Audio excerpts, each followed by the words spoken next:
Last lecture की बात करें तो वहाँ पे हम लोगों ने डिस्कस करे थे कितने तरह के कंडक्टर हो सकते हैं। हमने सॉलिड बताया था, देन हॉलो के ऊपर चर्चा करी थी, स्टैंडर्ड, कंपोजिट, ये सारी चीज़ देखी थी। आपको याद होगा मैंने बताया था कि स्टैंडर्ड का ही एक सब डिवीज़न है कंपोजिट कंडक्टर, ठीक है। इसके अंदर बस जो कोर होती है वो अलग मटेरियल की होती है, या कह सकते हो कुछ स्ट्रैंड्स जो होते हैं वो डिफरेंट मटेरियल के होते हैं, ठीक है। तो स्ट्रैंड्स क्योंकि अलग अलग दो मेटल, फॉर एग्जांपल हमने देखा था ACSR एल्युमिनियम कंडक्टर होंगे और स्टील की रीइंफोर्समेंट थी, ठीक है। देन हमने कंपोजिट कोर का भी एग्जांपल देखा था, aluminium conductor and composite core. तो ये नए तरीके का कंपोजिट कंडक्टर है जो काफ़ी चल रहे हैं, ठीक है। हमने देखा था इससे करंट कैपेसिटी, मतलब ACSR के कंपैरिजन में इसकी करंट कैपेसिटी भी 2 टाइम्स थी, डबल थी बल्कि 2 टाइम्स। और जो थी 1,000 लगभग इसकी थी, तो इसकी 2,000 थी, है ना। और दूसरा हमने देखा था टेम्परेचर बियर कैपेबिलिटी भी, ये 100 डिग्री तक था, ये 200 डिग्री तक था, तो हर चीज़ डबल थी। तो ये चीज़ हम लोगों ने ऑलरेडी पिछले लेक्चर के अंदर हमने देखी थी ये सारी चीज़ें। नाउ आज हम लोग चर्चा करेंगे बंडल कंडक्टर के ऊपर, ठीक है। तो मेरा नाम प्रांजल है और आज डिटेल में डिस्कशन करेंगे बंडल कंडक्टर पे। मैं देख रहा था जनरली जो लेक्चर्स हैं या जो मटेरियल मिला पड़ा हुआ है बहुत लिमिटेड है, लेकिन उसमें से काफ़ी कुछ रिसर्च करके निकाला है मैंने बुक्स से और रिसर्च पेपर से, एंड जो जो भी मैंने स्टडी करी है पूरी। तो बंडल कंडक्टर आज इस लेक्चर को देखने के बाद कोई मन में डाउट रह नहीं जाएगा। कोशिश मेरी यही रहती है कि जो भी लेक्चर बना रहा हूँ उसको देखने के बाद आपके पास कोई भी डाउट ना रह जाए, ठीक है। तो उसी के लिए प्रयास है। चलिए शुरू करते हैं। अच्छा, ये मतलब कई लोग सोच रहे होंगे सर कैसे एकदम बीच में ये सब आप बताने लगे। हम लोग RLC पैरामीटर वाली सीरीज़ चल रही थी, तो भैया वही सीरीज़ चल रही है, RLC पैरामीटर की चल रही है। एक्चुअली है क्या कि जब हम रेजिस्टेंस हमने निकाल के देख लिया, लेकिन जब बात करते हैं हमने उसमें देखा स्किन और प्रॉक्सिमिटी इफेक्ट था सॉलिड कंडक्टर के अंदर। और खासकर जब इंडक्टेंस निकाल रहे थे, अभी कैपेसिटेंस पे आएंगे, तो हमने देखा कि बहुत सारे ऐसे कॉन्सेप्ट्स हैं जो कि या तो तुम उसे रट लो कि भाई ऐसा ऐसा होता है, लेकिन मैं तो रटवाता नहीं हूँ, तो उसके लिए ज़रूरी है कि वो कॉन्सेप्ट भी आपको क्लियर करे जाएँ। तो केवल इंडक्टेंस, केवल अगर मैं अब तुम्हें इंडक्टेंस GMD GMR निकालना सिखा दूंगा तो उससे वहाँ सब में जब भी GMD GMR निकालेंगे मेनली हम लोग बंडल कंडक्टर का इस्तेमाल करेंगे। क्वेश्चन भी बहुत आते हैं, तो ये ज़रूरी है जानना कि बंडल कंडक्टर क्यों इस्तेमाल कर रहे हैं और क्या होते हैं, है ना। याद करने के लिए कर लोगे, फिर बाद में लगेगा यार स्टैंडर्ड बंडल सब एक जैसा दिखेगा।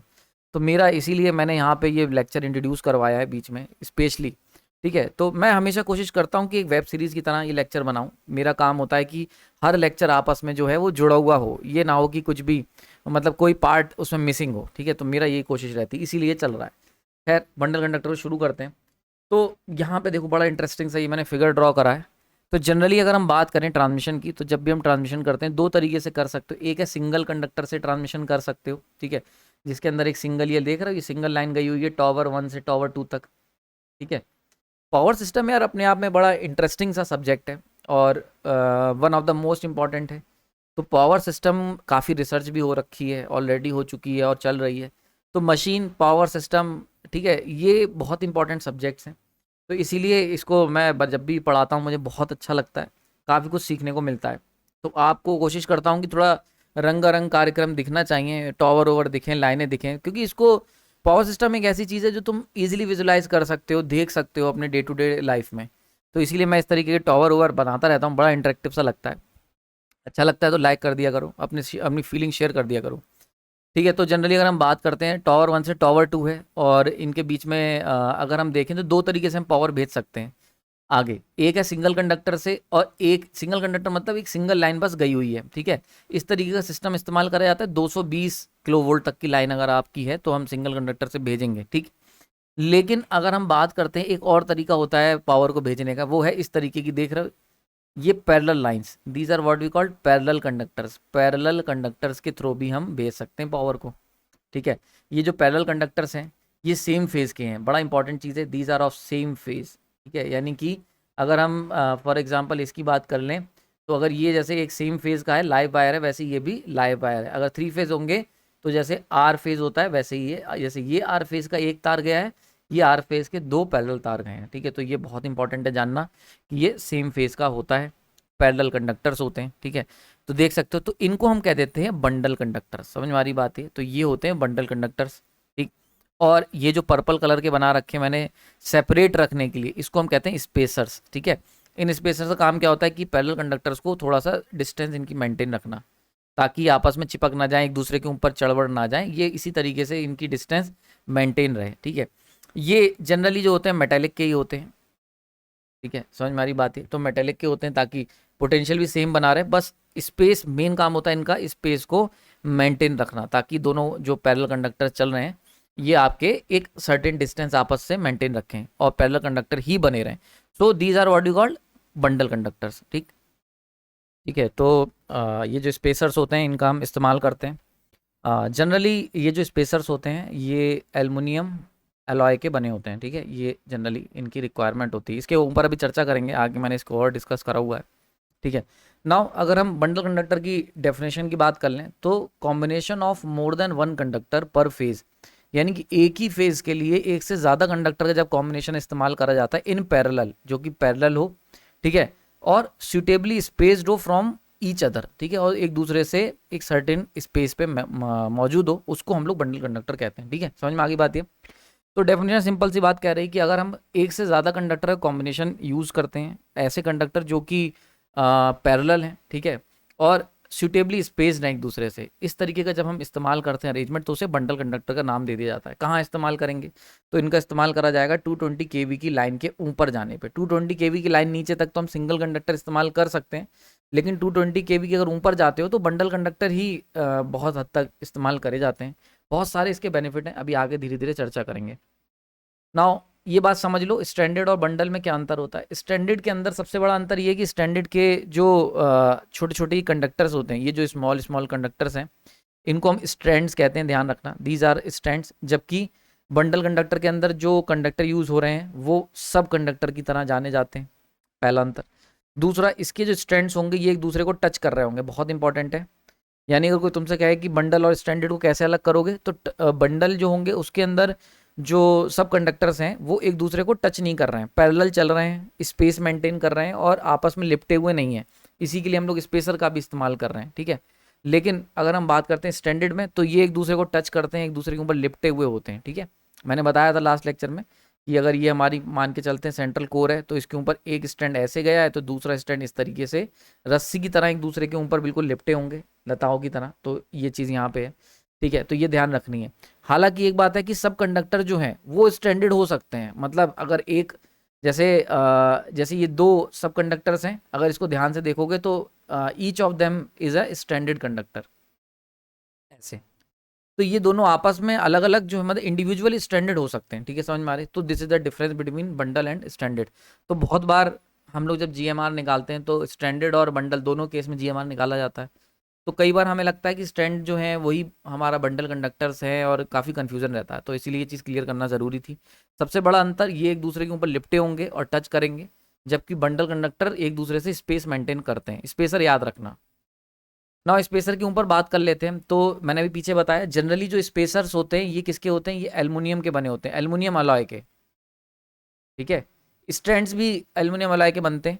ठीक है, तो ये जो है पर्टिकुलरली जो स्पेसर्स हैं these are made of aluminium alloy. ठीक है, तगड़े मैकेनिकली स्ट्रेंथ अच्छी चाहिए होती है, और इस तरीके से आप देख सकते हो ये हमने इन्हें लॉक कर रखा है। अच्छा इनका एक काम, तो मेन काम क्या होता है? मेन काम होता है इनका सब कंडक्टर्स को अपार्ट, यानी कि एक दूसरे से दूर रखना। ठीक है, ये सबसे ज़्यादा मेन काम होता है इनका। दूसरा, साइड बाय साइड दूसरा काम क्या होता है? डैम्प आउट करना वाइब्रेशंस को। ठीक है, बात समझ में आ रही है? तो वाइब्रेशंस को एक दूसरे से डैम्प आउट करना भी इनका मेन काम होता है। अच्छा, एक चीज़ और देख लो, यहाँ पे देख रहे हो ये ब्लैक कलर का है, दिस इज बेसिकली इंसुलेटिंग रबड़। इंसुलेटिंग रबड़ हम इस्तेमाल कर रहे हैं। ठीक है, तो बेसिकली ये आपस में करंट एक्सचेंज करने का इनका कोई ऐसा मतलब नहीं होता है, जैसे कि क्योंकि ऑब्वियस ही बात है, वैसे भी ये तीनों के तीनों जो कंडक्टर हैं ये लगभग लगभग सेम पोटेंशियल पे ही रहते हैं, तो ऐसा कोई टेंशन भी नहीं है। ठीक है, और अगर सेम पोटेंशियल पे ना भी रहें तब भी ये जो हमने सिस्टम बनाया है इसका काम नहीं होता कि आपस में पोटेंशियल को मैनेज करे, या कह सकते हो कि करंट को आपस में सर्कुलेट करवा दे। नहीं, ये करंट सर्कुलेटिंग का या करंट बैलेंसिंग का, करंट एक्सचेंज का काम ये नहीं करते हैं। ठीक है, तो इनका मेन काम क्या होता है? मेन काम होता है इनका डैम्प आउट करना वाइब्रेशंस एंड सब कंडक्टर को स्पीड अपार्ट रखना। ठीक है, ध्यान से समझ लेना इस बात को, क्योंकि ये इतनी क्लोज फिगर है तो देख सकते हो, वरना दूर से देखने में लगता है कि हाँ यार ये मेटल के हैं और एक दूसरे को टच कर रहे होंगे और करंट इधर उधर जा रहा होगा, करंट एक्सचेंज कर रहे होंगे आपस में। नहीं, ऐसा नहीं है, ये एक दूसरे को टच नहीं करते हैं। ठीक है। तो और उसी के लिए देखो यहाँ पे ये रबड़ लगा रखी है इसी काम के लिए, तो ये जो इंसुलेटिंग रबड़ है और वो ये काम नहीं होने देती, ऐसा कोई करंट एक्सचेंज ये नहीं करते हैं। क्लियर हो रहा है यहाँ पे? So that is the important part. ठीक। दूसरी बात एक ये भी है कि क्योंकि ये एक ही फेज के हैं, एक ही फेज के हैं, तो इसीलिए सबके अंदर सेम पोटेंशियल होगा, तो ऐसा कोई पोटेंशियल डिफरेंस भी इनके अक्रॉस क्रिएट नहीं होता कि एक सर्कुलेटिंग करंट फ्लो भी करे। So this is all about spacer. Distance कितनी होती है? तो टिपिकल डिस्टेंस जो होती है 30 सेंटीमीटर के अप्रॉक्स हम लोग रखते हैं। ठीक है। और ये मैंने बता ही दिया कि जो एक एक ये क्या है, ये सब कंडक्टर है, एक ये सब कंडक्टर है, एक ये सब कंडक्टर है। ये बंडल कंडक्टर कितने का है? ये 3 का बंडल कंडक्टर है। ठीक है। अगर इसकी क्रॉस सेक्शनल व्यू दिखाऊंगा मैं तो कुछ ऐसा दिखेगा, 3 बंडल कंडक्टर इक्विलेटर ट्रायंगल में अरेंज होंगे। और यहाँ पे देख सकते हो कि हर सब कंडक्टर, ये जो सब कंडक्टर हैं दीज आर स्ट्रैंडेड। देख रहे हो स्ट्रैंडेड रस्सी कितना है? तो ये अपने आप में स्ट्रैंडेड हो सकते हैं। ठीक है। लेकिन bundle conductors are different than stranded conductors. समझ में आ रही बात है? तो एक सब कंडक्टर तो स्टैंडर्ड हो सकता है, पर बंडल कंडक्टर और standard conductors these are two different things. ठीक। क्लियर हो गया होगा अब तक? सारी चीज़ समझ में आ गई होंगी। कितने तरीके के हो सकते हैं? तो बंडल तुम जनरली जो हम लोग इस्तेमाल, देखो जनरली बंडल तो तुम कितने का ही बना लो, पर मेनली जो इस्तेमाल होता है या तो 2 बंडल कंडक्टर का इस्तेमाल होता है। ठीक है। इस तरीके से ये स्पेसर लगा हुआ है, स्पेसर लगा रखा है हमने बीच में। ठीक है। या 3 बंडल कंडक्टर जो कि इक्विलेटरल ट्रायंगल में अरेंज होते हैं इस तरीके से, या 4 बंडल कंडक्टर जो कि स्क्वायर में अरेंज होते हैं, 4 बंडल कंडक्टर। तो इस तरीके से बेसिकली 3 तरीके के बंडल कंडक्टर हम लोग जनरली इस्तेमाल करते हैं। डिपेंड करेगा कि कितना वोल्टेज हमें कैरी करना है और कितनी पावर ट्रांसमिट करवानी है। तो that is the simple phenomena. समझ में आ गई हो? तो बंडल कंडक्टर क्या होते हैं, कितने हो सकते हैं, कितने तरीके के हो सकते हैं। इसीलिए अभी पीछे आपको याद होगा जब मैंने GMR निकलवा रहा था, तो GMR में याद करो हमने यही 3 कॉन्फ़िगरेशन देखी थी, 2 कंडक्टर, 2 सब कंडक्टर, 3 सब कंडक्टर एंड 4 वाली जो होती है, ये कोर्स में बाहर चली जाती थोड़ा सा, इसलिए स्टडी मैंने इसमें नहीं डाली थी। अगर कहोगे तो 4 की भी हम लोग कैलकुलेशंस में आपको सिखा दूंगा कैसे की जाती है। ठीक है। तो आयु समझ में आ रहा होगा कितने तरह की बंडल कंडक्टर हो सकते हैं और कौन कौन से। तो 2 और 3 वाले सबसे ज़्यादा यूज़ होते हैं। 4 वाला जो होता है ये बहुत ही हाई वोल्टेज जब ट्रांसमिट करते हो, ज़्यादा पावर, तो वहाँ पे हम इसका इस्तेमाल करते हैं। नाउ प्रैक्टिकली भी देख लो यार इसको, क्योंकि ये तुम्हें रास्ते में देखने को मिल जाएंगे। तो जैसे ये पहला वाला फिगर है, इसके अंदर देख सकते हो 2 बंडल कंडक्टर का इस्तेमाल हो रहा है, 1 और 2, एक सब कंडक्टर, ये दूसरा सब कंडक्टर, तो 2 बंडल कंडक्टर्स हैं। ये वाला देख लो टावर, ये बहुत लहीम सहीम टावर है, बहुत हाई पावर को ट्रांसमिट कर रहे हैं हाई वोल्टेज पे। तो इसके अंदर देख सकते हो 4 हैं। ठीक है। देख रहे हो यहाँ पे, ये देखो ये स्पेसर जो यूज़ करा है, ये इस तरीके का स्पेसर हमने यहाँ पे इस्तेमाल करा है। तो 4 बंडल कंडक्टर का हम लोग इसमें इस्तेमाल कर रहे हैं। ठीक है ना। यहाँ पे ये देखो, ये एक जैसे कृष में यूज़ होता है ये 3 वाला है ना ट्रायंगल, इक्विलेटर ट्रायंगल। तो ये देखो, देख सकते हो 3 बंडल कंडक्टर का हम लोग इस्तेमाल कर रहे हैं, 3 बंडल कंडक्टर। तो अगर कभी रास्ते में बस में जा रहे हो, ट्रेन में जा रहे हो, तो बाहर टावर को देख के ईजिली बता सकते हो कि भैया उसमें कितने बंडल कंडक्टर का इस्तेमाल हम लोग कर रहे हैं। समझ में आ रही बात है? तो आई होप तीनों तुम्हें क्लियर हो रहे होंगे कि वहाँ पे हम किस तरीके से ले रहे हैं। ठीक है। तो 3, 2 और 4 ये बंडल कंडक्टर का फिजिकल अपीयरेंस हो गया। नाउ रूल ऑफ थंब समझ लो, बड़ा इंपॉर्टेंट है। रूल ऑफ थंब ये कहता है कि अगर बंडल कंडक्टर 2 हैं तो यानी कि वो जो लाइन जा रही है वो 220 किलो वोल्ट की लाइन है। ठीक। यानी कि ये वाली लाइन कितने की होगी? 220 किलो वोल्ट की लाइन है। ये देख के बता सकते हो, 2 बंडल कंडक्टर मतलब 220 किलो वोल्ट की लाइन चल रही है। 4 अगर बंडल कंडक्टर का इस्तेमाल कर रहे हो, इसका मतलब 400 किलो वोल्ट की लाइन चल रही है। तो ये लाइन कितने की हो गई? ये हो गई 400 किलो वोल्ट की लाइन। ठीक है। ये रूल ऑफ थंब है। लेकिन एक बात ध्यान रखना, स्टार मार्क कर रखा है मतलब वायलेशन इज एक्सपेक्टेड। तो अप्रॉक्स, ये एक अप्रॉक्स फिगर है। तो 220 की होगी या फिर थोड़ा सा आगे पीछे हो सकती है, ऐसी 400 की होगी या फिर 440 की हो सकती है, थोड़ा सा आगे पीछे मैनेज हो सकता है। लेकिन जनरली जब हम बात करते हैं 2 कंडक्टर तो 220 किलो वोल्ट की लाइन हम मान लेते हैं। तो देख के बता सकते हो कि कितने केवी की लाइन चल रही है। ये रूल ऑफ थंब है जो यूज़ करते हैं सब स्टेशन में जेई और इंजीनियर्स, जो देख के बता सकते हैं कि कितने केवी की लाइन चल रही है ना। मेन एडवांटेज समझ लो भाई, ये सब हमने करा क्यों, बंडल क्यों ले रहे हैं। ठीक है। तो देखो अभी तक हमने देखा था कि सॉलिड जो हम लेके चले थे, सॉलिड कंडक्टर, उसके मुकाबले जो स्टैंडर्ड कंडक्टर थे उनने रेडियस को इंक्रीज कर दिया था सेम करंट कैपेसिटी पे। तो रेडियस बढ़ा दिया। रेडियस बढ़ाने से हमने देखा था कि काफ़ी चीज़ें जो थी वो इम्प्रूव हो गई थी। ठीक है। स्पेशली GMR बढ़ गया था। और बचा हुआ जो, अगर हमें और GMR बढ़ाना है बहुत बड़े लेवल पे, क्योंकि स्टैंडर्ड कंडक्टर में तो बढ़ता है पर बहुत ज़्यादा नहीं, लेकिन अगर तुम्हें बहुत बड़े लेवल पे खेल खेलना है, बहुत बड़े लेवल पे अगर GMR बढ़ाना है, तो उसके लिए हम इस्तेमाल करेंगे बंडल कंडक्टर्स का। देखो ये था सॉलिड, स्टैंडर्ड में हमने पास पास लगा दिए, बंडल में हमने क्या करा, इन्हें दूर दूर कर दिया। तो ऑब्वियस सी बात है, यहाँ से यहाँ जाओगी तो रेडियस बढ़ा, ठीक है, और यहाँ से यहाँ जाओगे तो रेडियस बहुत ज़्यादा, इक्विवेलेंट रेडियस बहुत ज़्यादा बढ़ गया। तो बंडल कंडक्टर का इस्तेमाल जब हम करते हैं तो हम क्या करते हैं, जीएमआर को पूरा फुली एक्सटेंड कर देते हैं, तो पूरे मैक्सिमम लेवल पे जीएमआर को इंक्रीज कर दिया जाता है। ठीक है, तो बंडल कंडक्टर का इस्तेमाल, मेन एडवांटेज क्या है, मेन एडवांटेज या कह सकते हो कि क्यों बंडल कंडक्टर कब लेंगे, जब हमें इंक्रीज करना होगा जीएमआर। अब जीएमआर के इंक्रीज करने के मतलब बहुत ज़्यादा फायदे हैं सिस्टम में। कौन कौन से, पहला इंडक्टेंस कम हो जाएगा जो हम चाहते हैं, इंडक्टेंस कम होगा तो पावर ट्रांसफर कैपेबिलिटी बढ़ जाएगी। These are are both link, हमने लास्ट लेक्चर में देखा था। तो पावर ट्रांसफर की जो कैपेबिलिटी है वो बढ़ जाती है, कैपेसिटेंस बढ़ जाता है जीएमआर के कम बढ़ने से। एम्पेसिटी यानी कि करंट कैरिंग कैपेसिटी कितनी है बिना ब्रेकडाउन हुए कंडक्टर के, वो बढ़ जाती है, क्योंकि ऑब्वियस सी बात है अब पैरेलल कंडक्टर चल रहे हैं, दूर दूर ज़्यादा करंट लेके चलेंगे। कोरोना लॉस कम हो जाता है, क्योंकि जब भी रेडियस बढ़ाओगे तो कोरोना लॉस जो होता है वो कम हो जाता है। ठीक है, तो कोरोना लॉस कम हो जाता है। सर्ज इंपेडेंस लोडिंग बढ़ जाती है। ठीक है, अब सर्ज इंपेडेंस, इसके ऊपर अभी लेक्चर तैयार हो रहा है, थोड़े दिन में देखने को मिलेगा। ये ऑब्जेक्टिव वाला लेक्चर तो मैंने पढ़ा रखा है, इसको मैंने कवर कर रखा है ऑब्जेक्टिव वाला लेक्चर, इसके लिए आप प्राइम मेंबर ज्वाइन कर सकते हो, वहाँ पे मैंने कवर किया हुआ है डिटेल में। ठीक है, सर्ज इंपेडेंस के ऊपर बहुत एमसीक्यू आते हैं, वहाँ सब कवर किए हैं, तो उसको देख लेना। और आई थिंक सर्ज इंपेडेंस मैंने आपको इस पे भी पढ़ाया है, हाँ, जो फ्री में मैंने आपको ये लेक्चर डाल रखा है, सर्ज इंपेडेंस जाके चेक करोगे, सर्ज इंपेडेंस, तो ये मैंने फ्री में ही पढ़ाया हुआ है, मतलब फ्री मतलब in the sense normal group पे डाला हुआ है। ठीक है, तो सर्ज इंपेडेंस वो वाला लेक्चर चेक कर लेना, उसमें बताया था कि सर्ज इंपेडेंस जो होता है generally equal to under root में L/C होता है। तो देखो L इंडक्टेंस, अब GMR अगर बढ़ाओगे तो L कम होगा। ठीक है, L कम होगा तो ZC कम होगा, और सर्ज इंपेडेंस लोडिंग जो होती है वो V² डिवाइड बाई ZC होती है, ये कम होगा तो ये बढ़ जाएगी। तो यानी कि लोडिंग, नेचुरल लोडिंग कैपेसिटी जो होती है ट्रांसमिशन लाइन की वो बढ़ जाएगी। तो surge impedance loading means natural loading capacity किसी भी ट्रांसमिशन लाइन की, कि भैया उस पर कितना लोड डाल सकते हो, वो इंक्रीज कर जाएगी। ठीक है, तो ये हो जाएगा अगर जीएमआर बढ़ा देंगे। तो सर्ज इंपेडेंस कम, सर्ज इंपेडेंस लोडिंग बढ़ गई, कूलिंग बढ़ जाती, बहुत इंपॉर्टेंट कॉन्सेप्ट, कूलिंग बढ़ जाती है, क्योंकि अब क्या है, पहले कंडक्टर बिल्कुल टाइट पैक चल रहे थे तो हीटिंग ट्रैप रह जा रही थी इनमें, अब हमने इन्हें दूर दूर कर दिया, तो हीट जो होगी वो ऐसे करके बाहर निकल जाएगी इधर उधर से, समझ में आ रही बात है, हीटिंग निकल जाएगी, तो हीट निकल जाएगी, इसीलिए इस ये कूलिंग बहुत अच्छी करेगा, मतलब कूलिंग बहुत ईजी हो जाएगी, इसीलिए एम्पेसिटी भी बढ़ रही है। देखो एम्पेसिटी क्या होता है, बहुत इंपॉर्टेंट चीज़ें बता रहा हूँ, सारी चीज़ें एक दूसरे से लिंक है, समझ लो कॉन्सेप्ट को। एम्पेसिटी क्या होता है कि कोई कंडक्टर कितना करंट कैरी कर सकता है, ठीक है, मैक्सिमम करंट कैरिंग कैपेसिटी बिना ब्रेकडाउन हुए, बिना जले। ठीक है, तो जनरली जलता क्यों है कोई कंडक्टर, तो करंट जब वो कैरी करता है तो हीटिंग बनती है I²RT से।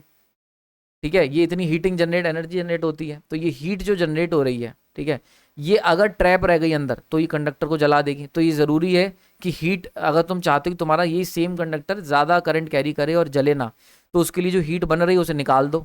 ठीक है, हीटिंग को बाहर निकाल दो, तो इसीलिए कूलिंग करते हैं हम लोग। तो ये ऑलरेडी मैंने बहुत वाले लेक्चर में बताया हुआ है। तो कूलिंग करने के लिए पंखा लगा देते हैं, बहुत काम करते हैं। जो तुम्हारे वो होते हैं, क्या कहते हैं उसे, जनरेटर्स, उसके अंदर जो अल्टरनेटर्स के अंदर हाइड्रोजन कूलिंग करते हैं, सब काम करते इसीलिए हैं ताकि हीट ट्रैप ना रह जाए, यानी किसी कंडक्टर के अंदर जो हीट बन रही है वो अंदर ही ना रह जाए, वो बाहर निकल जाए। बाहर निकल जाएगी तो कंडक्टर ठंडा हो जाएगा और कितना भी करंट फ्लो करा लो। तो यहाँ पे कूलिंग अच्छी हो जाती है, क्यों, क्योंकि भाई हम देख रहे हो यहाँ पे, तो यहाँ की ये सब कंडक्टर दूर दूर हैं, तो यहाँ की ऐसे करके कूलिंग बाहर निकल गई, यहाँ पे भी कूलिंग हो गई, यहाँ की भी हीट बाहर निकल गई, तो कोई कंडक्टर गर्म ही नहीं पड़ेगा, तो खूब सारा करंट उसके अंदर हम फ्लो करा सकते हैं बिना गर्म हुए, तो एम्पेसिटी बढ़ जाती है। That is the case. यही सेम कंडक्टर अगर चिपका के रख दोगे, अगर पास पास रख दोगे, तो हीट अंदर ही ट्रैप रह जाएगी और कूलिंग नहीं हो पाएगी, तो भाई एम्पेसिटी भी डाउन हो जाती है। So these are the most important parameter, यानी कि इन्हीं सब कारणों की वजह से हम लोग क्या करते हैं, हम लोग इस्तेमाल करते हैं बंडल कंडक्टर का। तो आइयो बंडल कंडक्टर कॉन्सेप्ट बिल्कुल खून में उतर गया होगा, क्यों लेना है, कब लेना है, और क्या क्या बेनिफिट्स हैं। ठीक है, नाउ जाते जाते 2 लेक्चर सजेस्ट करूंगा, अगर इसी कंडक्टर के बारे में जानना चाहते हो तो कंडक्टर का साइज कैसे डिसाइड करते हैं, अगर ये जानना चाहते हो तो केल्विन्स लॉ बहुत इंपॉर्टेंट है, लेफ्ट वाला लेक्चर क्लिक कर लेना, इसमें मैं बताया है मैंने कि कैसे हम लोग इकोनॉमिकल कंडक्टर का साइज सेलेक्ट करते हैं। ठीक है, और ये भी बताया है कि जो पुराना वाला केल्विन्स लॉ था उसके अंदर क्या क्या एरर थे, और कैसे नया केल्विन्स लॉ आया, इसके लिए इसका जस्ट नेक्स्ट पार्ट देख लेना। और वहीं पर ये जानना चाहते हो कि इंटरकनेक्टेड ग्रिड सिस्टम क्या होता है, ग्रिड क्या होती है। ठीक है, साउदर्न ग्रिड, जैसे इंडिया में हो तो साउदर्न, नॉर्दर्न, नॉर्थ ईस्टर्न, ये सब ग्रिड है हमारे पास, तो ये कैसे कनेक्ट हैं, इन सब की चर्चा करी हुई है मैंने इस लेक्चर के अंदर। तो ये जाके देखो, काफ़ी कुछ सीखने को मिलेगा। ठीक है, नेक्स्ट लेक्चर से हम लोग वापस से अपने जीएमडी जीएमआर की कैलकुलेशन स्टार्ट करेंगे। बंडल कंडक्टर मैंने यहाँ क्लियर कर दिया है। कोई डाउट है तो कमेंट सेक्शन में बता सकते हो। आपने अपना कीमती समय दिया उसके लिए धन्यवाद।